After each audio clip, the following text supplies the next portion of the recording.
Hello everyone. This is the first year lecture about the physics and it is a group 2.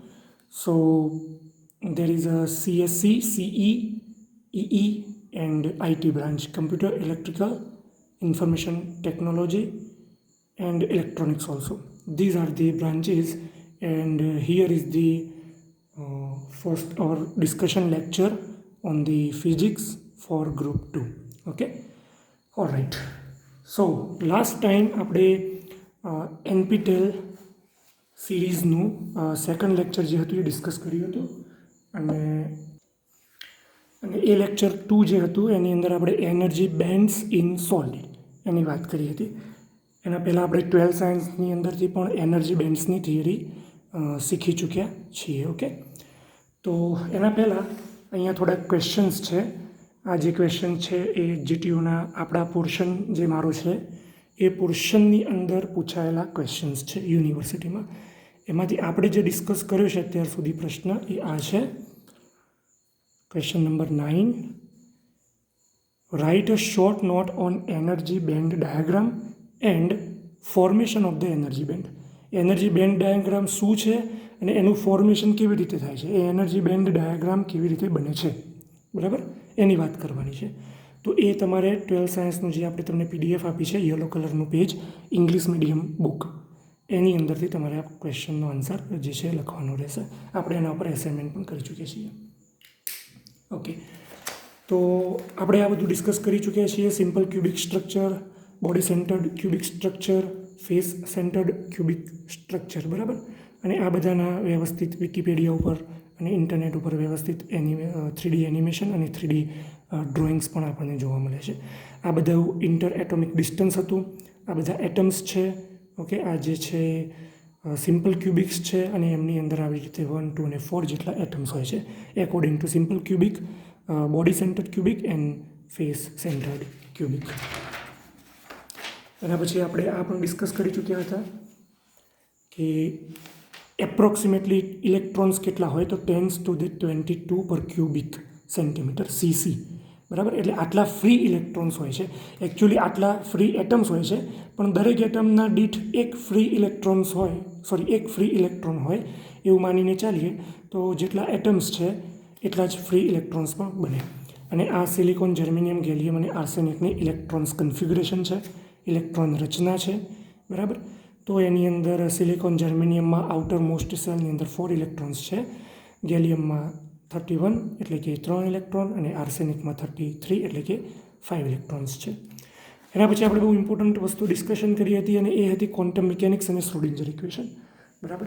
આપણે એવું discuss કર્યું હતું કે classical મિકેનિક્સની અંદર ફોર્સની વાત હોય તો ન્યૂટોનિયમ મિકેનિક્સ પણ કહેવાય અથવા એને ક્લાસિકલ મિકેનિક્સ પણ કહેવાય.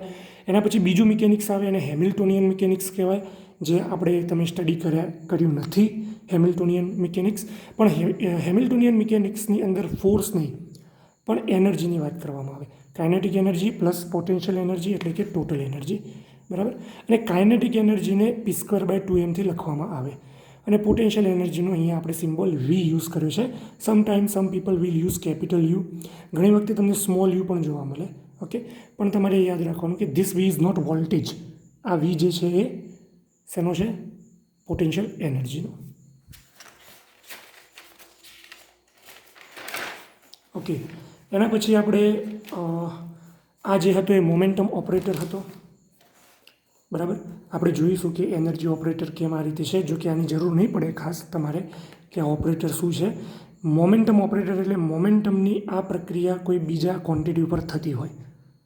આ સિમ્બોલ શું છે એની પણ આપણે ચર્ચા કરીશું. અને એકચ્યુઅલી નેબ્લા કહેવાય પણ ઇન જનરલી ડેલ્ટા બોલતા હોઈએ છીએ. ડેલ્ટા સિમ્બોલ જે છે એ સમથિંગ લાઈક આવી રીતે હોય છે. આ ડેલ્ટા સિમ્બોલ હોય છે અને નેબ્લા સિમ્બોલ આવે છે, પણ આપણે આને ઇન્વર્સ ડેલ્ટા પણ બોલીએ છીએ. એના પછી આપણે આ શ્રોડિંજર ઇક્વેશનની ચર્ચા કરી. આ શ્રોડિંજર ઇક્વેશનનું સિમ્પલ પ્રૂફ આપણે જોયું છે અને એ પ્રૂફ એક એક્સ્ટ્રા એટેચમેન્ટ તરીકે તમને આપ્યું છે આપણે, બરાબર. તો અહીંયા એ પ્રૂફ છે કે proof of the Schrodinger equation જે આપણે ડિસ્કસ કર્યું હતું, total energy is equals to kinetic energy plus potential energy, equation star. And wave energy is equals to HF. આને E પણ કહેવામાં આવે છે ઘણી વખતે, એનર્જી E. આ ટોટલ એનર્જી જ છે, બરાબર. Total energy E is equals to HF. પછી ડિબ્રોય, અને ડિબ્રોય પણ બોલાય છે અને ડી બ્રોગલી પણ બોલાય છે. સાચું પ્રોનાઉન્સિએશન ડી બ્રોગલી છે, પણ આપણા ઇન્ડિયામાં અને બીજી ઘણી જગ્યાએ પણ ડી બ્રોગલી બોલાતું હોય છે. De Broglie particle momentum P is equal two H/λ. આ જે છે એ મોમેન્ટમાં ક્યાંય માસ નથી, એટલે આ જે ઇક્વેશન છે વેવ માટેનું છે, અને આનો કોઈ પ્રૂફ નથી. આ એક વિચાર ઉપરથી અને થિયરી ઉપરથી જે કહેવાય ને એના પરથી આ ડેવલપ થયેલું ઇક્વેશન છે. In generally P is equals two mv હોય, મોમેન્ટમ એટલે વેગમાન. પણ આ કોઈ વેવ એટલે કે તરંગ સ્વરૂપે જો કોઈ ક્વોન્ટિટી હોય તો એનું વેગમાન કેવી રીતે આપવું, આ એની વાત છે, બરાબર. મહત્ત્વની વસ્તુ આપણે અહીંયા જે આજે ડિસ્કસ કરવાની છે એ છે કે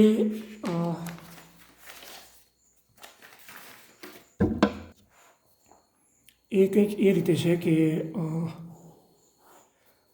એક છે de Broglie equation, P is equals two H/λ. આ ઇક્વેશન એવું કહે છે કે particle can behave like wave, બરાબર. પણ કયો particle? Small particle, only very small particles. બહુ નાના પાર્ટિકલ્સ હોય એ જ વેવ તરીકે બિહેવ કરી શકે. મોટા પાર્ટિકલ માટે આ ફોર્મ્યુલા નથી લાગુ પડતું, બરાબર. સેકન્ડ થિંગ જે છે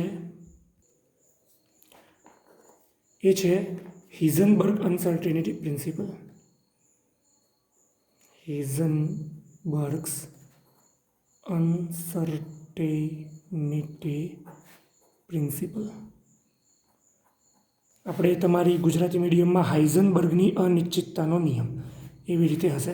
એ નિયમ કંઈક એવું કહે છે કે ડેલ્ટા એક્સ એટલે ડિસ્ટન્સ, ડેલ્ટા પી એટલે momentum greater than or is equals two Planck constant h/2π, બરાબર.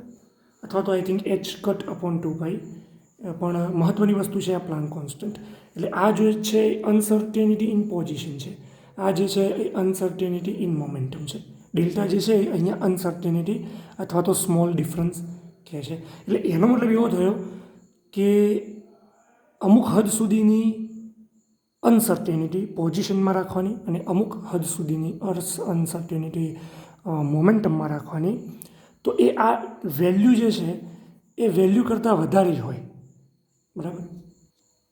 એના કરતાં ઓછી પ્રોડક્ટ થઈ ગઈ તો એ વેલિડ નથી,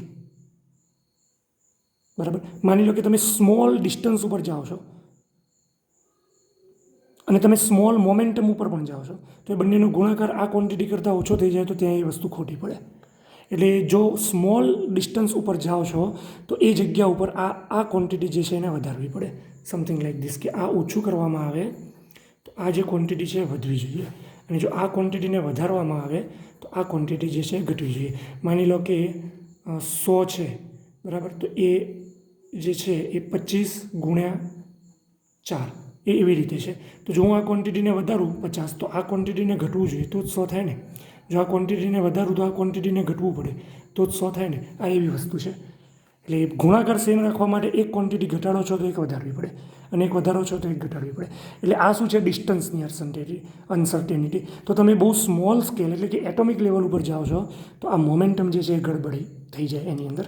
અને મોમેન્ટમ શું છે? માસ ઇન્ટુ વેલોસિટી. આ મોમેન્ટમ નહીં, આ વેવ માટે છે. હજુ વેવની વાત નથી, આ પાર્ટિકલ મોમેન્ટમ છે અહીંયા. તો એ ડેલ્ટા પી છે m/v છે.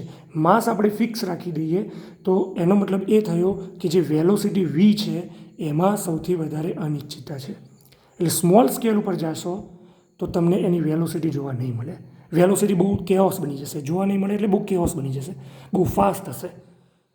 અને એટલી ફાસ્ટ હશે કે તમે એ પાર્ટિકલ માની લો કે આટલા સ્કેલની અંદર અહીંયા છે તો અમુક સમય પછી આ ડિસ્ટન્સ બહુ નાનું છે એમ માની લઈએ આપણે, આ ડેલ્ટા એક્સ છે. તો આટલા નાના ડિસ્ટન્સ ઉપર આ પાર્ટિકલની તમે વેલોસિટી નક્કી કરવા જાઓ અથવા તો મોમેન્ટમ નક્કી કરો તો આ પાર્ટિકલ અહીંયા છે અને એની વેલોસિટી આ બાજુ છે, તો થોડા ટાઈમ પછી અહીંયા જ હશે? ના, એવું ના કહી શકાય. એ મે બી અહીંયા પણ હોય, ભલે ને એની વેલોસિટી અહીંયા રહી અહીંયા હોય. બરાબર, એટલે એવું પણ બની શકે. એટલે આ અનિશ્ચિતતા છે આટલી. અને આ એટોમિક લેવલ ઉપર જઈએ એટલે લાગુ પડે, કારણ કે આ ક્વોન્ટમ મિકેનિક્સવાળો જ કોન્સ્ટન્ટ છે. આ પ્લાન્ક કોન્સ્ટન્ટ છે, એની વેલ્યુ સમથિંગ 10⁻34 આવે, 10⁻34. એટલે આ વેલ્યુ કેટલી નાની થાય? તો આ વેલ્યુની નજીક પહોંચવા માટે કાં તો તમારે એટોમિક ડિસ્ટન્સ ઉપર પહોંચવું પડે, કાં તો તમારે આ વધારે રાખો છો તો મોમેન્ટમને ઓછી કરવી પડે. એટલે આ ડિસ્ટન્સ જો વધારી દો છો તમે લાર્જ, બરાબર, મોટું ડિસ્ટન્સ છે, તો ત્યાં તમે મોમેન્ટમમાં સર્ટેન થઈ શકો. હા, કે મોમેન્ટમ હું નક્કી કરી શકું. એટલે વિશાળ અંતર છે કિલોમીટરમાં કે એમાં, તો તમે કહી શકો કે પથ્થરની એક જગ્યાએથી બીજી જગ્યાએ નાખીશું તો એ ક્યાં જશે, કારણ કે એની મોમેન્ટમમાં અનિશ્ચિતતા બહુ ઓછી થઈ જાય, આ વધી જાય તો. અને જો એટોમિક લેવલે આ ઘટાડી દો તો આ અનિશ્ચિતતા વધી જાય. મોમેન્ટમ વધી જાય એમ નહીં, મોમેન્ટમની અનિશ્ચિતતા વધી જાય, અનસર્ટેનિટી વધી જાય. એટલે એની તમે પરફેક્ટ વેલ્યુ ફાઇન્ડ ના કરી શકો. અને આને ઓછું કરી દો તો ડિસ્ટન્સની જે છે અનિશ્ચિતતા વધી જાય, ડિસ્ટન્સ વેરી લાર્જ બની જાય. એટલે આ એક ઇમ્પોર્ટન્ટ કોન્સેપ્ટ છે, હાઇઝનબર્ગ અનસર્ટેનિટી પ્રિન્સિપલ. અને આના જ કારણે ઇલેક્ટ્રોન્સ અથવા તો એ બધા છે એ એટમ્સમાં કઈ જગ્યાએ છે એ ફાઇન્ડ કરવું મુશ્કેલ પડે છે. બરાબર, આ અલગ છે. Particle behave like a wave. આમાં ઇલેક્ટ્રોન્સને પાર્ટિકલને પણ વેવ તરીકે ગણવું પડે. વેવ તરીકે ગણવું એટલે એનો મતલબ કે માની લો કે તમે અગરબત્તીનો કોઈ ધુમાડો છે, તો એની અંદર શું છે, એ ફ્લેમ છે અથવા તો કોઈ ધુમાડો છે, પાર્ટિકલ્સ જ છે ને. એ ધુમાડો અગરબત્તીનો હોય તો એમાં ફાઇન પાર્ટિકલ્સ હોય, પણ છતાંય બધા પાર્ટિકલ એકી સાથે વેવની જેમ બિહેવ કરતા હોય. બરાબર, એટલે પાર્ટિકલ બહુ નાના સ્કેલ ઉપર જાય તો વેવ તરીકેનું બિહેવિયર ધારણ કરી લે છે, અને સ્મોલ સ્કેલ ઉપર વેલોસિટી અને એમાં પાર્ટિકલ તરીકે જો એને ટ્રીટ કરીએ સ્મોલ સ્કેલમાં તો આ અનિશ્ચિતતા આવે છે. એટલે આ અનિશ્ચિતતામાંથી જો તમારે છૂટવું હોય તો તમારે પાર્ટિકલને વેવ તરીકે ગણવો જ પડે, ચાલે નહીં. બરાબર, ઓકે. તો પછી આપણે back to the Schrodinger equation. Schrodinger equation આપણે પ્રૂફ કરવા માટે આ જોયું હતું 1/2mv² પ્લસ અહીંયા આપણે યુ યુઝ કરે છે. જુઓ, અહીંયા મેં તમને યુઝ જે કરાવે છે વી છે, તો આ જરાક કાળજી રાખજો તમે આની અંદર. આ જે વસ્તુ છે, અહીંયા પોટેન્શિયલ એનર્જીના જગ્યાએ વી લખ્યો છે અને અહીંયા પોટેન્શિયલ એનર્જીના જગ્યાએ યુ લખ્યો છે, પણ એ સેમ જ છે. તમે અહીંયા યુના જગ્યાએ બધી જગ્યાએ વી કરી શકો છો, કોઈ પ્રોબ્લેમ નહીં થાય, અને યુ પણ રાખી શકો છો. તો અહીંયા 1/2mv²ના જગ્યાએ આપણે આ p²/2a મૂક્યું હતું. પ્રૂફ છે, ઇઝી છે. અને આ જે છે વેવ છે, બરાબર. આપણે પેલું મિકેનિકલ વેવ જોયું હતું એ આવું હતું, બરાબર. થોમસ કેલ્ક્યુલસ બુકની અંદર યુનિવર્સિટી ફિઝિક્સમાં જોયું હતું, ચેપ્ટર નંબર 15ની અંદર. એ વેવનું ઇક્વેશન હતું એ આવું હતું કે y function of x and t is equals to some magnitude A cos kx minus omega t. આ વેવનું ઇક્વેશન હતું. એમ્પ્લિટ્યૂડ છે એ, અને આ ફંક્શન એક્સ અને ટી બંનેનું છે, એટલે કે position end time both. Alright. તો ટાઈમને ફિક્સ કરવામાં આવે તો બધા એક્સ નક્કી થાય, અને કોઈ એક એક્સ પોઝિશન નક્કી કરવામાં આવે તો ટાઈમ વેરિયેબલ હોય. એટલે એનો મતલબ કેવો બને કે અહીંયા માની લો આ વેવ છે, કોસ છે, તો અહીંયા એ જેટલું એમ્પ્લિટ્યૂડ અને આ વેવ ફોર્મ મેં ડ્રો કર્યું, અને હું અહીંયા એમ કહી દઉં કે ટાઈમ ફિક્સ છે, તો અહીંયા મારે એક્સ લખવો પડે. એટલે એનો મતલબ કે ટાઈમ ટી બરાબર 5 સેકન્ડ, અથવા તો કોઈ ટાઈમ ટી વખતે મેં આ ફોટો લઈ લીધો વેવનો, તો મને જુદા જુદા એક્સ, એટલે આ જુદા જુદા એક્સ કહેવાય. આ પોઈન્ટ, આ પોઈન્ટ, આ બધા જુદા જુદા એક્સ છે. તો જુદા જુદા એક્સ ઉપર મને દરેક જગ્યાએ એનું એમ્પ્લિટ્યૂડ કેટલું છે જોવા મળે છે. જુઓ, આ જગ્યાએ આટલું એમ્પ્લિટ્યૂડ, આ એક્સ ઉપર આટલું એમ્પ્લિટ્યૂડ, આ એક્સ ડિસ્ટન્સ, જુદા જુદા ડિસ્ટન્સ ઉપર. અને જો હું એમ વિચારી લઉં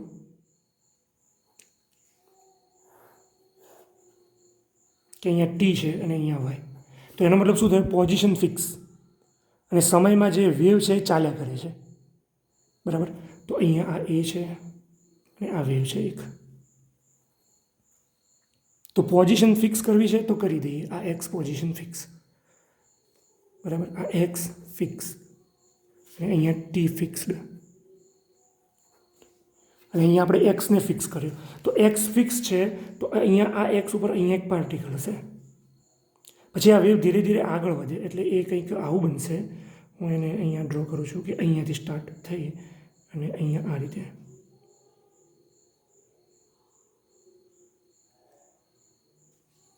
બરાબર, આછું વેવ ડ્રો કર્યું છે મેં. તો આ પાર્ટિકલ જે છે એ વખતે કઈ પોઝિશન ઉપર આવી ગયો? આ ડોટેડ લાઇન માટે અહીંયા. ઉપર તરફ આવી ગયો, બરાબર. એવી રીતે કોઈ બીજું વેવ આવે તો આ પાર્ટિકલ ત્યાંથી નીચે આવે, ધીરે ધીરે અહીંયા પહોંચે, અહીંયા આવે પાછો. એટલે આ પાર્ટિકલ આ ડાયરેક્શનમાં ઓસિલેશન કરે છે, વેવ આગળ જાય છે. તો સમયની સાથે જોઈએ તો વેવ જતું દેખાય, પણ એ વખતે એક્સ ફિક્સ છે, એટલે પાર્ટિકલ શું કરે છે એની માહિતી મળે. અને ટાઈમ ફિક્સ કરી દઈએ તો વેવ સ્ટોપ થઈ ગયું, પણ એ વખતે ઈચ એન્ડ એવરી પાર્ટિકલની પોઝિશન કેટલી છે એ ખબર પડે. અહીંયા પાર્ટિકલ અહીંયા છે, આ પાર્ટિકલ અહીંયા, આ અહીંયા, આ અહીંયા, એવી રીતે બધા પાર્ટિકલ ખબર પડે. અને બધા જ પાર્ટિકલની વર્ટિકલ મોશન એ તમને વેવ મોશન આપે. એવા બે વેવ આવે, લંબગત તરંગો અને સંગત તરંગો, બરાબર. આ લંબગત છે, ઉપર નીચે દોલનો કરે તો. અને પછી એક એવું વેવ આવે કે જેમાં આ રીતે પાર્ટિકલ્સ હોય સિક્વન્સમાં.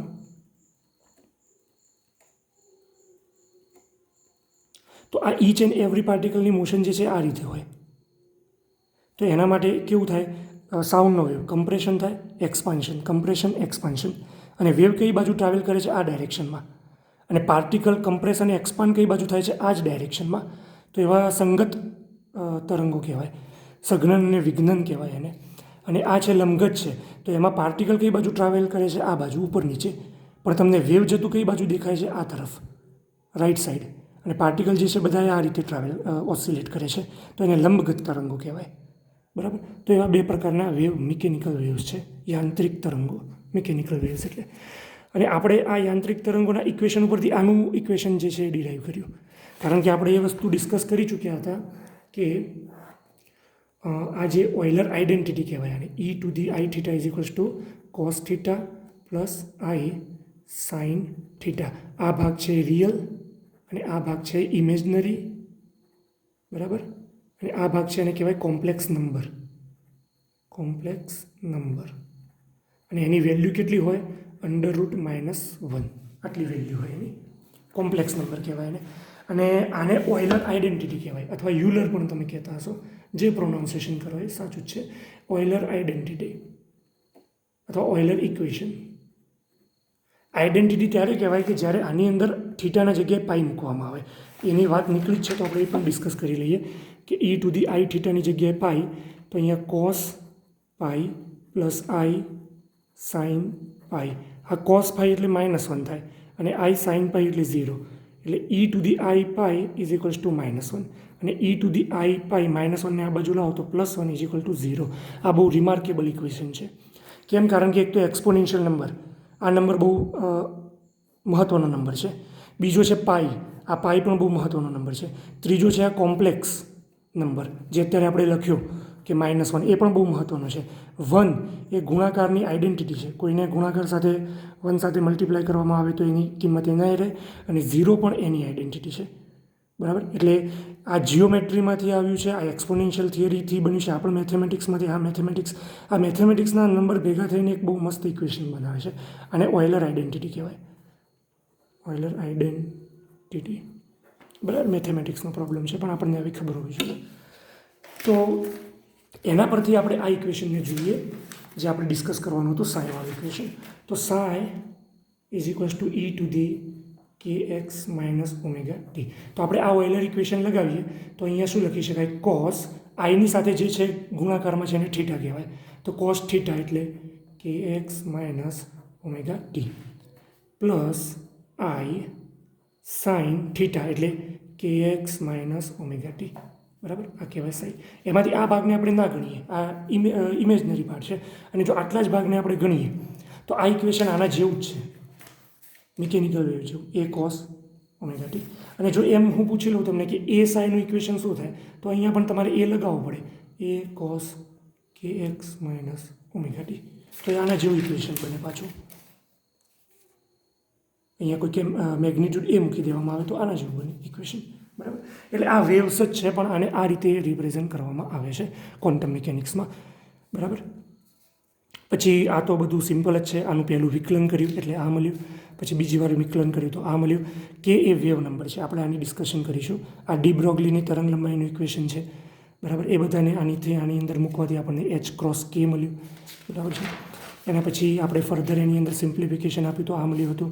અને છેલ્લે આપણે બધા બીજી વાર ટાઈમને પછી કોન્સ્ટન્ટ રાખ્યો હતો અહીંયા, બરાબર.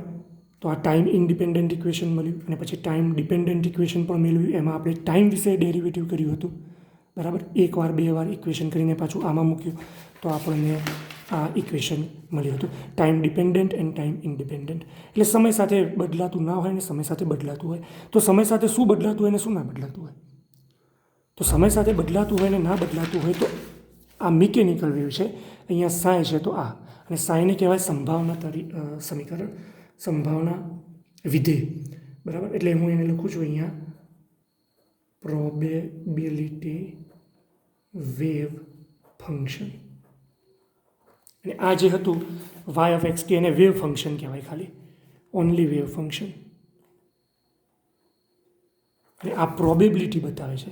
પ્રોબેબિલિટી એટલે કઈ જગ્યાએ મળી આવવાની સંભાવના વધારે છે. હવે માની લો કે આની સાથે કોસની સાથે કોઈ બીજું ટર્મ મલ્ટીપ્લાય કરવામાં આવે તો આવું પણ બની શકે, સમથિંગ લાઈક ધીસ.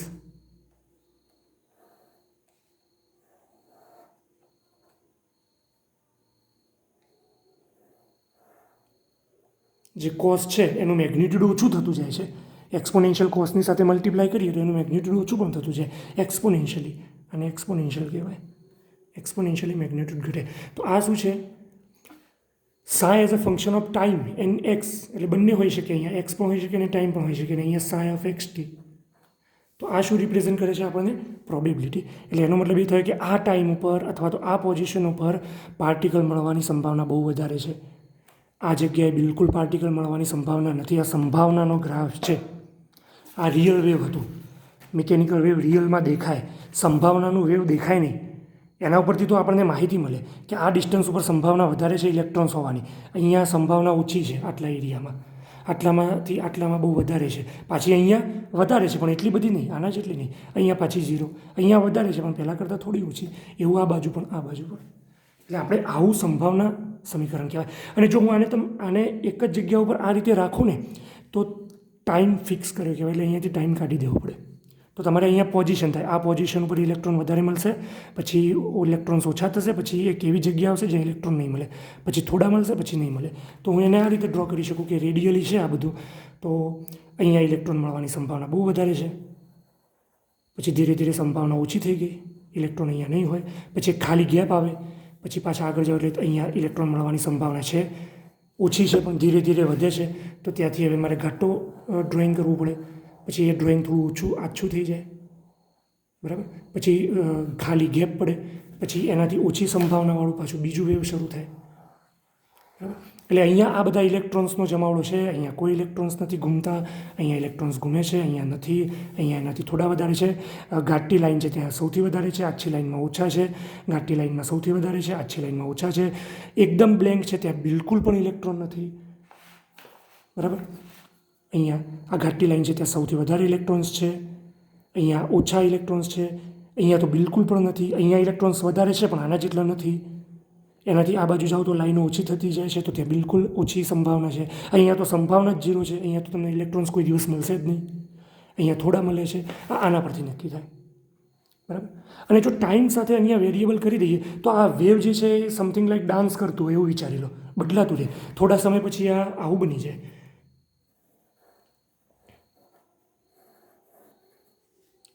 થોડા સમય પછી તો આ ટી બરાબર 1 સેકન્ડ માટે હતું, તો આ ટી બરાબર 2 સેકન્ડ માટે આવ્યું. એટલે આ ટાઈમ ચાલ્યો, તો ટાઈમ ચાલ્યામાં આ ગ્રાફ ઊંચા નીચું થતો હોય. અને દરેક ઊંચા નીચા થતા ગ્રાફમાં પોઝિશન તો જોવાની છે. એટલે સમય જાય એમ આ પણ પ્રોબેબિલિટીવાળું ચિત્ર બદલાતું રહે. જેમ જેમ સમય જાય એમ ત્યાં અહીંયા સંભાવના વધે, પાછી અહીંયાથી અહીંયા સંભાવના આવે. એટલે તમે આના પરથી નક્કી કરી શકો આ કેટલું કોમ્પ્લિકેટેડ બને છે, બરાબર. પણ તમે તો પણ આની આપણે માહિતી મેળવી શકીએ. ક્વોન્ટમ મિકેનિક્સ આપણને માહિતી આપે છે. તો આ સાય છે, પ્રોબેબિલિટી વેવ છે. આનો મતલબ આપણને ખબર હોવી જોઈએ, બરાબર, કે આ પ્રોબેબિલિટી વેવ છે. એનાથી એક ગ્રાફ બને, એ ગ્રાફ ઉપરથી ઇન્ફોર્મેશન બને, અને ઇન્ફોર્મેશનથી આપણને ખબર પડે ઇલેક્ટ્રોન ક્યાં ક્યાં હશે. અને એ પણ પાક્કા પાયે નહીં, સંભાવનાથી. અને એના માટે એક બહુ મસ્ત આઈઆઈટીનું પણ એક એક્ઝામ્પલ છે કે તમે બસમાં ગુજરાતથી દિલ્હી તરફ જઈ રહ્યા છો, બરાબર. તો તમે બસમાં કઈ જગ્યાએ છો પ્રોબેબિલિટી નક્કી ના કહી શકાય, તમે ગમે ત્યાં હોઈ શકો. પણ જો તમારી બસ દિલ્હી પહોંચી ગઈ છે તો તમારી એ પ્રોબેબિલિટી તો ફિક્સ જ છે કે તમે દિલ્હી પહોંચી ગયા છો. બસ હવે બસમાં તમે કઈ જગ્યાએ છો એ ખબર નથી. એટલે આવી વસ્તુ છે. ઇલેક્ટ્રોન છે આ એટમમાં, એ ફિક્સ છે, પણ એટમની અંદર કઈ જગ્યાએ છે એમાં પ્રોબેબિલિટી છે, બરાબર. એટલે પ્રોબેબિલિટી તો છે, સંભાવના તો છે, પણ એ પણ શ્યોર પ્રોબેબિલિટી છે, બરાબર, એકદમ ડિફાઇનાઇટ પ્રોબેબિલિટી છે. ઓકે, તો આપણે એના પરથી આ ઇક્વેશન બનાવ્યું હતું અને છેલ્લે આપણને આ ઇક્વેશન મળ્યું હતું. હવે આ ઇક્વેશનમાં થોડું આપણે મોડિફિકેશન કરીએ તો જુઓ, એક આવું બને ઇક્વેશન કે કોઈ ઇક્વેશન તમારે જોઈએ તો વિકલ સમીકરણ આ રીતે અપાય: d² y by dx² plus dy by dx plus y is equal to constant તો હોમોજીનિયસ ઇક્વેશન 0 તો, અને અહીંયા કોઈ કોન્સ્ટન્ટ અથવા વેરિયેબલ ક્વોન્ટિટી આવી જાય તો નોન હોમોજીનિયસ ઇક્વેશન કહેવાય. સજાતીય સમીકરણ, વિકલ સમીકરણ અને અસજાતીય અથવા વિસજાતીય વિકલ સમીકરણ. અને અહીંયા કોઈ કોન્સ્ટન્ટ હોઈ શકે, a, b અને c, આવું કોઈ હોઈ શકે, બરાબર. અને આ y છે એને ફંક્શન ઓફ x પણ કહેવાય, કારણ કે વાયની જગ્યાએ તો એક્સ વાળું જશે અને એક્સ વિશે જ એનું ડેરિવેટિવ કરવું પડે. તો હું આને આ રીતે પણ લખી શકું: d² by dx², d2 by dx² કહેવાય, કારણ કે આ સેકન્ડ ડેરિવેટિવ છે. ફંક્શન ઓફ એક્સ, વાય એટલે function of x, b d by dx, y એટલે ફંક્શન ઓફ એક્સ, સી અને વાય એટલે ફંક્શન ઓફ એક્સ 0. તો આ બે સેમ જ છે ઇક્વેશન. અને આ ઇક્વેશનનું સોલ્યુશન આપવામાં આવે, સોલ્યુશન જે તમે ડિગ્રી કોલેજની અંદર સેકન્ડ થર્ડ સેમેસ્ટરમાં સ્ટડી કરશો.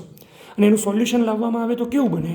તો વાય પર એક્સ વિશે વિકલન બની જાય તો સમીકરણ પણ એવું જ બને, ફંક્શન ઓફ એક્સ. એટલે y is equal to x² plus 2x plus 1, y is equal to 2x plus 1, y is equal to 5x4 plus 9/4x³ plus 3, કોઈ પણ એક્સ જ હોય, બાકી બધું કોન્સ્ટન્ટ, બરાબર. આવા જુદા જુદા સોલ્યુશન મળે, આ સોલ્યુશન કહેવાય એના. તો આ ડિફરન્શિયલ ઇક્વેશન જ છે. આ ઇક્વેશન જે છે ડિફરન્શિયલ ઇક્વેશન જ છે. કેવી રીતે? આવી રીતે. તો જો હું આને શું કરું, આ ટર્મને આ બાજુ લાવી દઉં તો plus h² by 2m d² psi by dx², પછી આ minus h by I d psi by dt, અને આને આ બાજુ લાવી દઈએ u psi ને, તો u psi is equals two 0. તો જો આ d² psi બાય dx² આના જેવું થયું, પછી d psi બાય dt આના જેવું થયું, અને y તો અહીંયા psi એના જેવું ફોર્મેટ હોવું જોઈએ. તો અહીંયા જે જવાબ મળે કેવો મળે? ફંક્શન કોનું છે? સાઇન. કોના વિશે છે? એક્સ. તો psi is equals two, sorry t હતું, માય મિસ્ટેક, અહીંયા t, સોરી અહીંયા એક્સ જ હશે, બરાબર, આ એના વિશે જ મળશે. એટલે અહીંયા એક એક્સ છે અને અહીંયા એક ટી છે, એવું બે છે. તો જવાબ કોના રિલેટેડ મળે? એક્સ અને ટી બંનેના રીતે. એટલે એના માટે આપણે એક જવાબ ધારી લીધો, આપણે એક જવાબ એવું સ્વીકારી લીધો કે જવાબ આ જ છે, એ અથવા તો એ ના લઈએ તો e to the I kx minus omega T, અથવા એને આમ પણ લખી શકાય a cos kx minus omega T, real part consider ના કરીએ તો. ઓકે, તો આ એનું થયું જેમાં એક્સ અને ટી બંને વેરિયેબલ છે. આ dx² છે, ધ્યાન રાખજો. આવું ડબલ પણ હોઈ શકે, અહીંયા એક છે, આવું બે પણ બને, dx પણ આવે અને dz પણ આવે, એવું પણ આવી શકે. તો આ બધાના સોલ્યુશન કેવી રીતે આપવા એનું તો જસ્ટ આખું એક સેમેસ્ટર જશે તમારે, બરાબર. પણ એના પરથી આપણે આ સમજી શકીએ કે આ બધી વસ્તુ શું કહેવા માગે છે.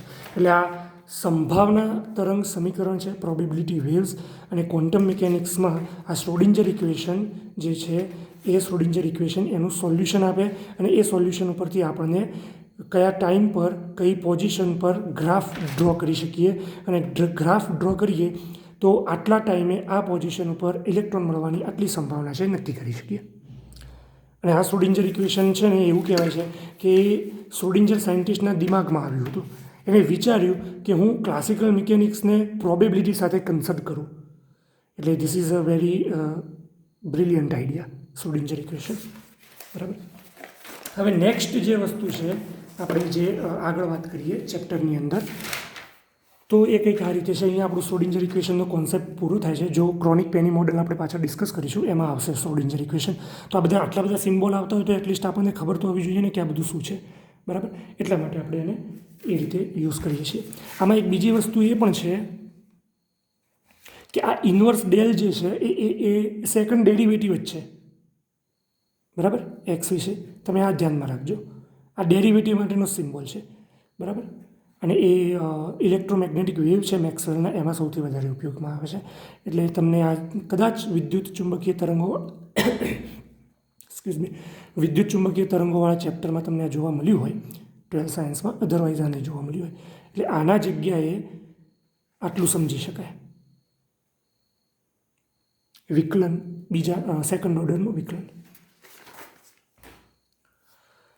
હવે આ ઇક્વેશન છે એનર્જી, આ એનર્જીનું સૂત્ર છે. તો એ એનર્જી કોના માટે છે? ઇલેક્ટ્રોન્સ માટે. અને એન શું છે? એ એક ઓર્ડિનરી નંબર છે 1 2 3 4, પણ એ એનર્જી એન એ પાછળ જતાં ક્વોન્ટમ મિકેનિક્સમાં મેઇન અથવા તો પ્રિન્સિપલ ક્વોન્ટમ નંબર બને છે, મુખ્ય ક્વોન્ટમ ઓક. અત્યારે રેન્ડમ છે પણ એ ક્વોન્ટમ મિકેનિક્સથી બને છે મુખ્ય ક્વોન્ટમ ઓક. તો એમાં તમે એનની વેલ્યુ જેમ જેમ બદલતા જાઓ એમ તમને જુદા જુદા એનર્જી લેવલ મળે. અને આ કેવી રીતે આવે છે? તો ફ્રોમ કુલમ્સ લો એન્ડ ન્યૂટન્સ લો. એ તમારે હોમવર્કમાં લાવવાનું છે. આ છે જ આનો પ્રૂફ તમારે 12th સાયન્સમાં છે. પણ આ બધું કોન્સ્ટન્ટ છે ને 1/n², એટલે n બરાબર 1 રાખો તો 1, 2 રાખો તો 1/4, 3 રાખો તો 1/9, 4 રાખો તો 1/16, એટલે આટલે 1 છે. તો n બરાબર 2 રાખવાથી આટલું થયું. તો આ ડિસ્ટન્સ જે છે વોટ એવર. પછી 3 રાખો તો એ ડિસ્ટન્સ 1/9 જેટલું થઈ જાય. પછી 4 રાખો તો 1/16, એટલે ડિસ્ટન્સ ક્રમ બાય ક્રમ ઘટતું જ જાય છે. ઇન્ફિનિટ જાઓ તો આ બધી જ લાઈન એકબીજા સાથે ભેગી થતી જાય. એટલે આ એનર્જી બેન્ડ ડાયાગ્રામ કહેવાય, અથવા તો આને એનર્જી લેવલ્સ પણ કહેવાય. એનર્જી બેન્ડ ડાયાગ્રામ ન કહેવાય, પણ આને એનર્જી લેવલ્સ કહેવાય. એનર્જી લેવલ્સ, ઘણા બધા એનર્જી લેવલ્સ ભેગા થઈને એક પટ્ટો બને ને એને એનર્જી બેન્ડ કહેવાય. તો આ શું દર્શાવે છે કે ક્વોન્ટમ ડિસ્ટન્સમાંથી જો તમે ધીરે ધીરે ધીરે બહાર આવો, આ એન છે એ એના માટે જ છે કે એક કક્ષા, બીજી કક્ષા, ત્રીજી કક્ષા, ચોથી, એવી રીતે બહાર જતું જવાનું નંબર મૂકીને. તો આ જેમ જેમ તમે ડિસ્ટન્સ વધારતા જાઓ એમ આ જે વર્લ્ડ છે આપણું એ કન્ટિન્યુઅસ બને છે. અને ત્યાંથી પછી ન્યૂટનના નિયમો કામ કરે.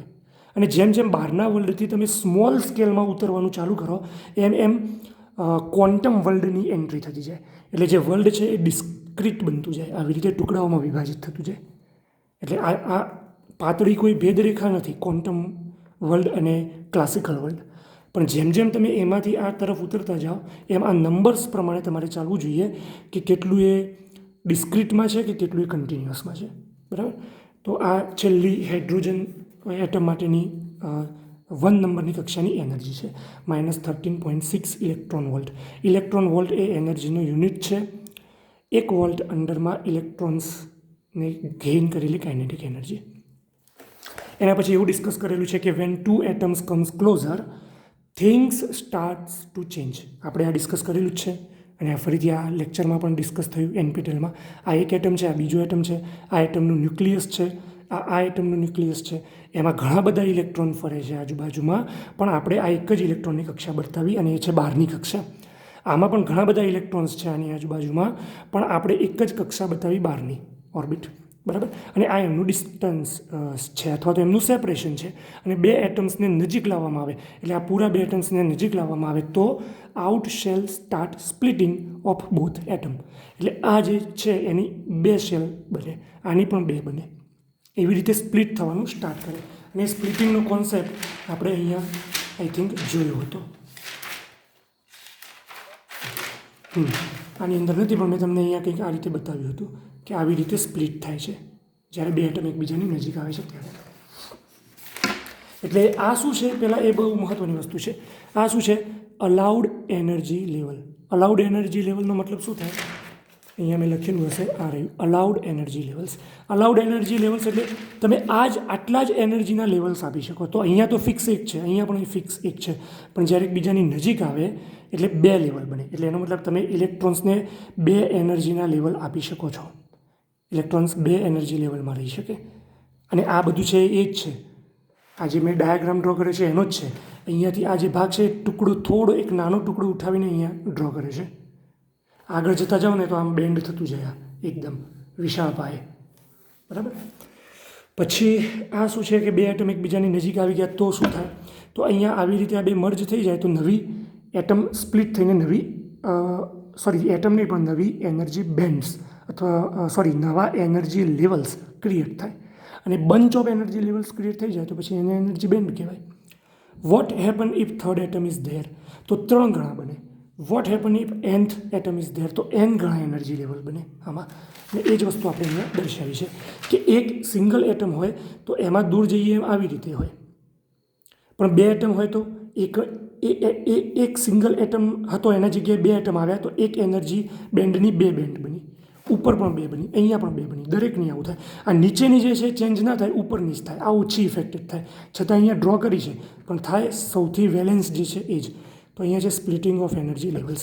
પછી n જેટલા આઇટમ લાવો તો આ એક લાઇનના અહીંયા n જેટલા ભાગ પડે, અહીંયા પણ આ એક લાઇન હતી એના n ભાગ પડે, અહીંયા પણ n ભાગ પડે, બરાબર. પણ આ લેવલ અને આ લેવલ વચ્ચે ઘણો ડિફરન્સ હતો.